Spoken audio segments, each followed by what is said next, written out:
In the heart of Mexico City, beneath the cathedral and beneath the pavement where millions of people walk every single day, lies a buried temple. Some 600 miles away, swallowed by the jungle of Guatemala, rests a city so enormous that Hollywood used it as a rebel base in the first Star Wars film.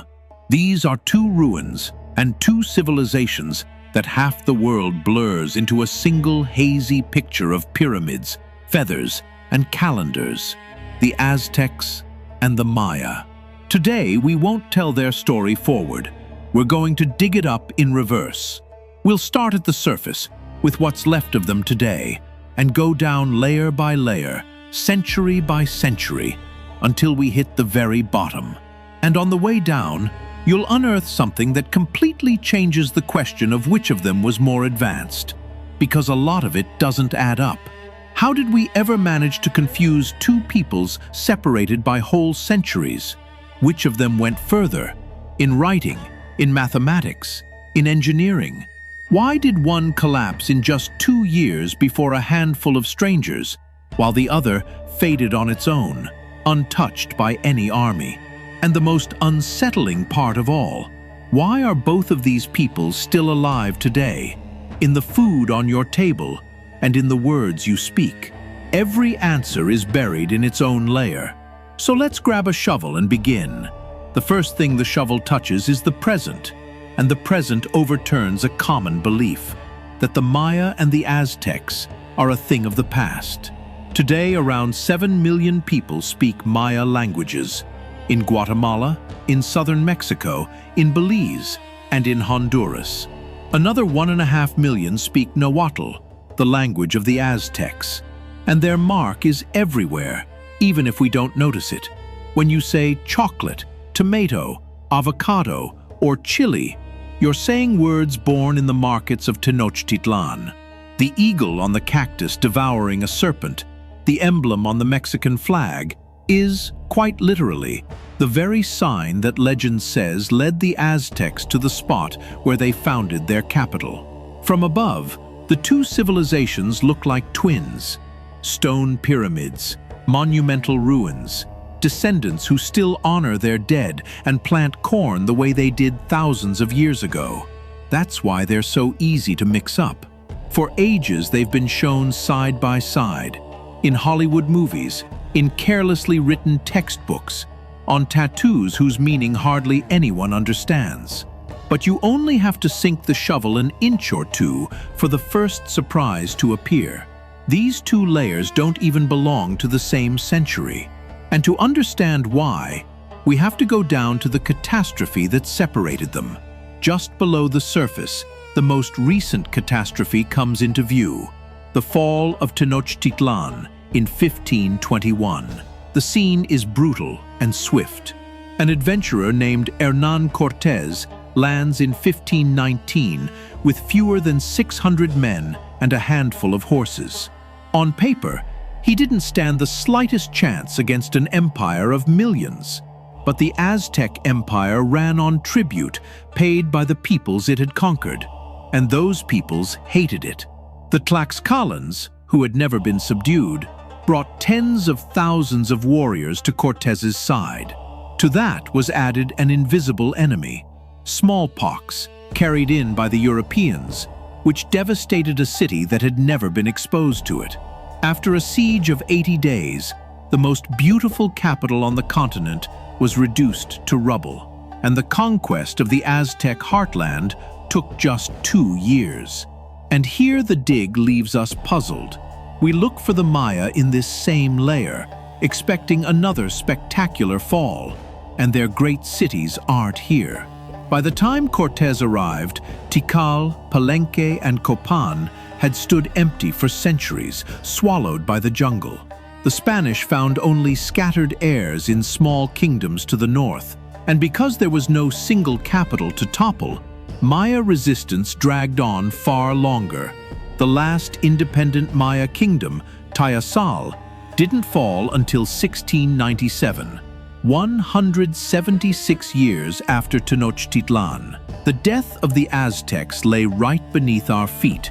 The death of the Maya isn't in this layer. To find it, we'll have to dig far, far deeper.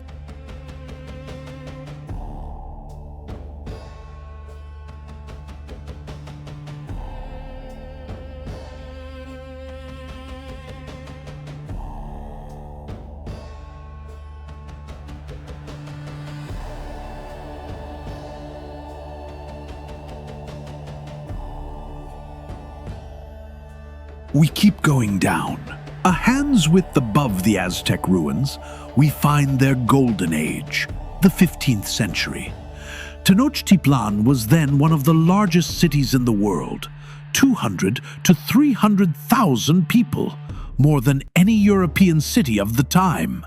It stood on a lake and connected to the mainland by causeways and canals, and its market at Tlatelolco astonished the Spanish themselves with its scale and its order.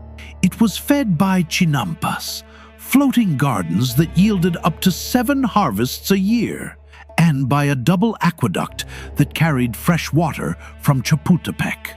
The Aztecs' great strength was organization, a tightly centralized state that, in the years since the alliance of 1428, brought more than 400 cities under tribute in less than a century. They recorded their history and their tribute in elegant pictographic codices, though those still couldn't capture living speech the way the writing waiting for us deeper in the dig could.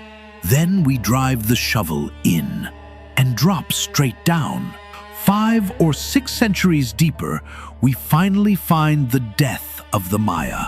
Around the year 900, there was no invader and no great battle. There were prolonged droughts, constant wars between cities, and a deforestation the Maya brought on themselves, clearing the jungle for crops. And here it becomes clear why their end looked nothing like the Aztecs. The Maya were never a single empire. They were dozens of independent city-states. Tikal and Calakmul were great rivals, each with its own king. That's why they fell not all at once, but one by one, and why, 1,000 years later, they held out against the Spanish for so long. Beneath that layer of abandonment, their true splendor comes into view, the Classic period, between the years 250 and 900. Here, the Maya did what no other civilization on the continent managed. They created the only complete writing system in the Americas, capable of recording any word, any story, any poem. They invented zero on their own, and they calculated the cycle of Venus with a tiny margin of error, with no telescopes, just watching the sky generation after generation. And here, the dig delivers its most striking find. The Aztec summit sits near the surface. The Maya summit lies at the bottom. Between them are 800 years of Earth, so much that the Aztec Golden Age is closer in time to our smartphones than to the Maya Golden Age. They were never rivals, and they never shared a stage. But we still haven't touched the bottom of the well. Beneath the Maya peak, the ground grows older and darker. Here, some 4,000 years ago, we find the first Maya villages. People who learned to domesticate corn and built their entire lives around it. And in this same deep layer, the Olmecs appear, long regarded as the mother culture of Mesoamerica.